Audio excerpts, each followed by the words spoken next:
Well, it seems the harder they try, the worse it gets. Government and law enforcement are in an uphill battle against heroin addiction in Maryland, and Governor Hogan says the crisis continues to evolve. WJZ's live political reporter Pat Warren has details on the state's next move. Pat? Well, Mary, they're not giving up. They're doubling down on efforts to get this drug off the street and bring down the death toll.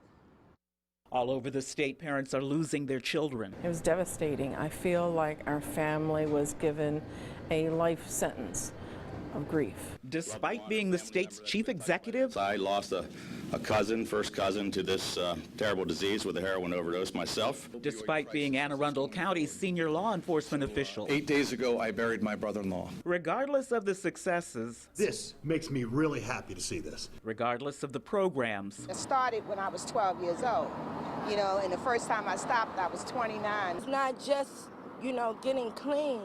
It's like cleaning up your whole life. It's public health crisis number one, nearly 1,000 heroin deaths in Maryland in the first half of last year. I'm the first one to say it was a crisis and an emergency when people were laughing about it and said it wasn't that bad of a deal. 2017 Heroin Initiative. Governor Hogan today signed an executive order to establish an opioid command center to collaborate all agencies and services related to addiction and crime control.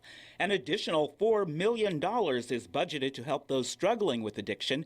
Treatment services are expanded and tougher penalties proposed for drug trafficking. In every area of the country, people dying left and right, and it's getting worse every single year. Hence the governor's decision to step up, not give up, and sign an executive order for more action.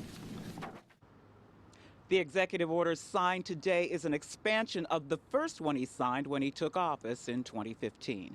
I'm Pat Warren reporting live now. Back to you, Mary. All right, Pat, thank you. In addition to the executive order, there will be legislation proposed to create a new felony for distributing an opioid that causes another's death.